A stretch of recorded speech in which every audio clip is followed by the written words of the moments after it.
फिलिपियों के नाम पौलुस की पत्री अध्याय 1। मसीह यीशु के दास पौलुस और तिमुथियुस की ओर से सब पवित्र लोगों के नाम जो मसीह यीशु में होकर फिलिपी में रहते हैं, अध्यक्षों और सेवकों समेत, हमारे पिता परमेश्वर और प्रभु यीशु मसीह की ओर से तुम्हें अनुग्रह और शांति मिलती रहे। मैं जब जब तुम्हें स्मरण करता हूँ तब तब अपने परमेश्वर का धन्यवाद करता हूँ, और जब कभी तुम सबके लिए विनती करता हूँ तो सदा आनंद के साथ विनती करता हूँ, इसलिए कि तुम पहले दिन से लेकर आज तक सुसमाचार के फैलाने में मेरे सहभागी रहे हो। मुझे इस बात का भरोसा है कि जिसने तुम में अच्छा काम आरंभ किया है वही उसे यीशु मसीह के दिन तक पूरा करेगा। उचित है कि मैं तुम सब के लिए ऐसा ही विचार करूं, क्योंकि तुम मेरे मन में आ बसे हो और मेरी कैद में और सुसमाचार के लिए उत्तर और प्रमाण देने में तुम सब मेरे साथ अनुग्रह में सहभागी हो। इसमें परमेश्वर मेरा गवाह है कि मैं मसीह यीशु की सी प्रीति करके तुम सब की लालसा करता हूँ। मैं यह प्रार्थना करता हूँ कि तुम्हारा प्रेम, ज्ञान और सब प्रकार के विवेक सहित और भी बढ़ता जाए, यहाँ तक कि तुम उत्तम से उत्तम बातों को प्रिय जानो और मसीह के दिन तक सच्चे बने रहो और ठोकर ना खाओ, और उस धार्मिकता के फल से जो यीशु मसीह के द्वारा होते हैं भरपूर होते जाओ, जिससे परमेश्वर की महिमा और स्तुति होती रहे। हे भाइयों, मैं चाहता हूँ कि तुम यह जान लो कि मुझ पर जो बीता है उससे सुसमाचार ही की बढ़ती हुई है। यहाँ तक कि कैसर के राजभवन की सारी पलटन और से सब लोगों में यह प्रकट हो गया है कि मैं मसीह के लिए कैद हूँ, और प्रभु में जो भाई हैं उनमें से अधिकांश मेरे कैद होने के कारण हियाव बांध कर परमेश्वर का वचन निधड़क सुनाने का और भी साहस करते हैं।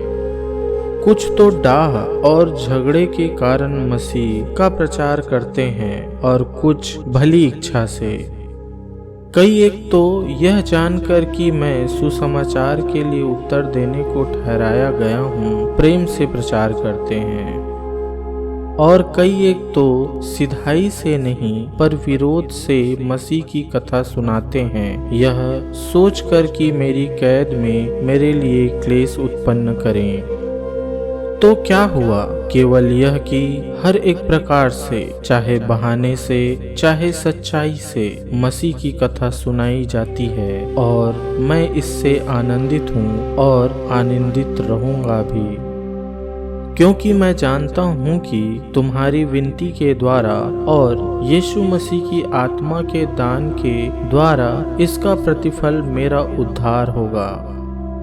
मैं तो यही हार्दिक लालसा और आशा रखता हूँ कि मैं किसी बात में लज्जित ना हूँ, पर जैसे मेरे प्रबल साहस के कारण मसीह की बड़ाई मेरी देह के द्वारा सदा होती रही है, वैसे ही अब भी हो, चाहे मैं जीवित रहूँ या मर जाऊँ,